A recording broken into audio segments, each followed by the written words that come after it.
Well, it looks like Netflix is not stopping this train that's going 200 million miles an hour called nostalgia, because now we're going to get a continuation of that 70s show called that 90s show.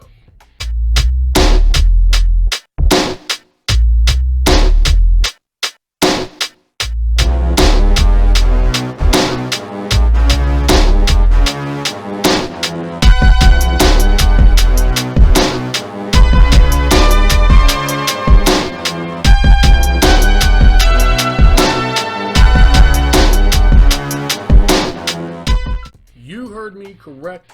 That 70s show is getting a sequel. It is going to be called That 90s Show. It is being made by Netflix in association with Carsey Warner Productions, which are the ones who did the original That 70s Show. So far, all we know is Deborah Jo Rupp, who played Kitty Foreman, and Kurtwood Smith, who played Red Foreman, are returning as grandparents who will be watching for the summer Leah Foreman, which is Eric and Donna's daughter. So far, no production has started, nothing has been filmed, just very little information on this. So far, obviously it's going to be on Netflix, it's going to be 10 episodes. Now then, I am very optimistic about this happening because the people who originally did the sitcom, that 70s show, it will be in charge and producing that 90s show, and Deborah Jo Rupp and Kurtwood Smith will be also executive producers as well to kind of, I think, really protect this product and make sure it lives up to the hype that it's already starting. Now then, for me, obviously, I'm a huge fan of that 70s show. It just, to me, was one of the best shows I had ever seen, and I still to this day continue to watch it on a regular basis. But one thing that does bother me, though, is that the same people who did the original That 70s Show is doing that 90s show. And you might go, well, what's the problem? Season 8 of that 70s show is the problem.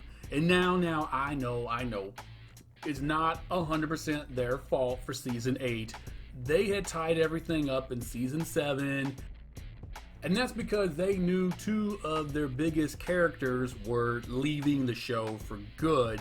Of course, Topher Grace, who played Eric Foreman, the Foreman's kid and the main person of this whole entire show, and of course Ashton Kutcher, who played Kelso, was also leaving the show. So they had planned to wrap everything up in season 7, but for whatever reason, well, we know the reason, it's called money, money, money, dollar bill, y'all. Cream, get the money. Fox wanted more money, so they went ahead and greenlit another season. And I really think what they did was they're like, well, we need to throw something together, which they did, and it looks like it was thrown together. So that is still a concern, though, and that bothers me about this. Another thing that concerns me is I hope that when their grand stay with them, that she's not just another version of Eric, and that she meets a bunch of friends around Point Place, Wisconsin, and they're the exact same characters from the original show, just with different actors portraying the same type of character. I hope they do something original, because that was one of the things that was good about that 70s show is the character development. The people they had and the group of friends was just like perfectly blended together, and I hope they keep that in that 90s show, but until 2022, we're not going to know. So being that the two main characters are going to be Red and Kitty Foreman does give me some hope in this, because those two characters by themselves were more than enough of entertainment for me, especially Red Foreman. I quote stuff he says on a regular basis because that dude, the character, was just hysterical, but down to earth and had some really good points to make about life.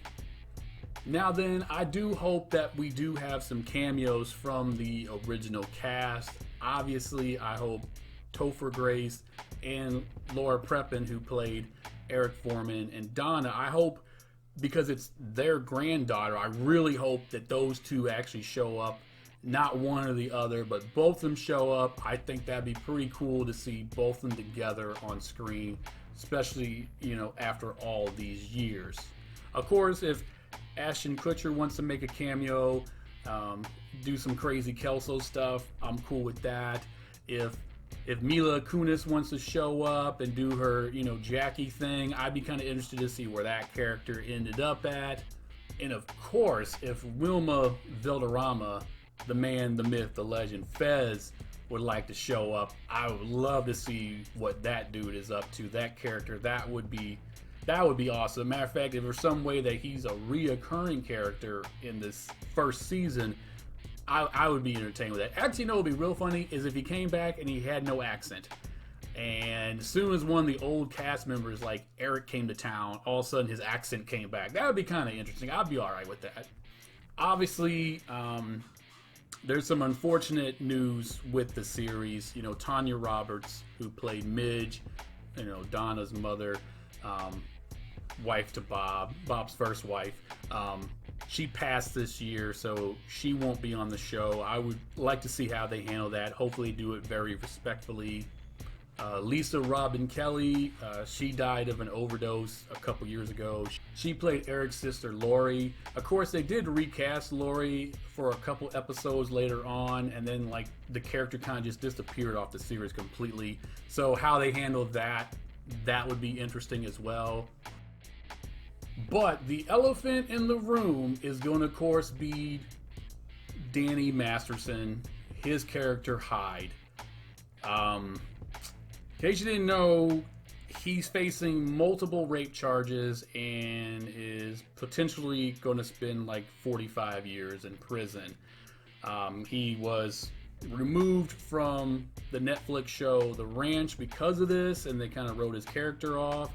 So I don't know how they're going to handle that in this show. Hyde was actually a really big part of the Foreman family. They kind of adopted him, and he became like a second son to them. So he is a really big deal. So how they write him off or explain what happened to him, I don't know. Yeah, I got nothing on that, but he's not making an appearance. We know that's not going to happen. But I hope they also do this show like they did that 70s show, which is that 70s show looked like a show from the 70s with the music and the filming and all that stuff and the antics. I hope with this being the 90s show, it looks like a TV show or a sitcom, I should say, from the 90s.